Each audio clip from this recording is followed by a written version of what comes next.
Hello guys, നിങ്ങൾക്ക് എപ്പോഴെങ്കിലും message മാറിപ്പോയിട്ടുണ്ടോ? എന്ന് വെച്ചാൽ ഇവിടെ അയക്കേണ്ട മെസ്സേജ് നിങ്ങൾ ഇവിടെ അയച്ചിട്ടുണ്ടോ? ഞാൻ അയച്ചിട്ടുണ്ട്.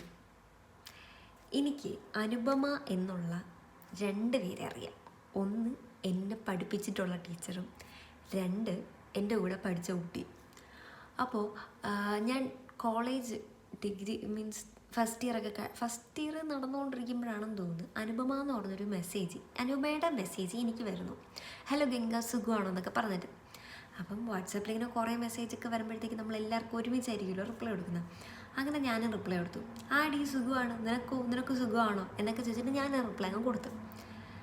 റിപ്ലൈ കൊടുത്തിട്ട് എനിക്ക് തിരിച്ച് റിപ്ലൈ വരുന്നില്ല. എന്നിട്ട് അപ്പോഴൊന്നും ഞാൻ ശ്രദ്ധിച്ചില്ല. 1 മണിക്കൂർ കഴിഞ്ഞ് ഞാൻ ബാക്കിൽ താഴോട്ട് ഇങ്ങനെ നോക്കിയപ്പോഴാണ് അനുപമ ടീച്ചറാണ് എനിക്ക് മെസ്സേജ് അയച്ചിരുന്നത്. അപ്പോഴും ഞാൻ റിയലൈസ് ചെയ്തു, എൻ്റെ ബോധം പോയി. ഞാൻ എവിടെ നോക്കിയാണ് റിപ്ലൈ ചെയ്തത് എനിക്കറിയത്തില്ല. പക്ഷേ ഈ അനുപമ ടീച്ചറിൻ്റെ ആ ചാറ്റിന് മുമ്പേ വേറെയും ചാറ്റുണ്ട്. പക്ഷെ ഞാൻ ഈ റിപ്ലൈ കൊടുത്ത സമയത്തൊന്നും അതൊന്നും ഞാൻ നോക്കുന്നില്ല. എന്താണ് അങ്ങനെ അറിയില്ല. പിന്നെ എനിക്ക് ഭയങ്കരമായിട്ട് എന്ന് വെച്ചാൽ ഞാൻ മെഴുകി. ഞാൻ ഉടനെ ടീച്ചറിനെ ഫോൺ ചെയ്തു. അതും 1 മണിക്കൂർ കഴിഞ്ഞിട്ടാണ് കേട്ടോ വിളിച്ചത്. അപ്പോഴാണ് ഞാൻ അറിഞ്ഞത് ഞാൻ അനുപമ ടീച്ചറിനാണ് മെസ്സേജ് അയച്ചതെന്നുള്ളത്. വിളിച്ച് ടീച്ചറിനടുത്ത് പറഞ്ഞു, ടീച്ചർ ഞാൻ അറിയാതെ വിളിച്ചതാണ്, ഞാൻ അറിയാതെ മെസ്സേജ് അയച്ചതാണ്.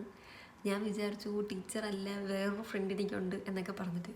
പക്ഷേ എത്ര പറഞ്ഞിട്ടും ടീച്ചറിന് അതങ്ങ് ഡൈജസ്റ്റ് ആയില്ല. ടീച്ചർ വിചാരിച്ചേക്കുന്നത് ഞാൻ മനഃപൂർവ്വം ടീച്ചറിന് ഡി എന്ന് വിളിച്ച് സുഖമാണോ എന്ന് ചോദിച്ചു, നിനക്ക് സുഖമാണോ എന്നൊക്കെ ചോദിച്ചെന്നാണ്. പിന്നെ അത് തിരുത്താനും പറ്റിയിട്ടില്ല. ഞാൻ വിളിച്ച് ടീച്ചറുടെ സോറിയൊക്കെ പറഞ്ഞു. പക്ഷേ ടീച്ചർ ഓക്കെ എന്ന് പറഞ്ഞതേ ഉള്ളൂ. ഇങ്ങനെ നിങ്ങൾക്ക് സംഭവിച്ചിട്ടുണ്ടെങ്കിൽ എന്താണ്, ആർക്കാണ് മെസ്സേജ് ചെയ്യുന്നത് കൂടെ പറയണം.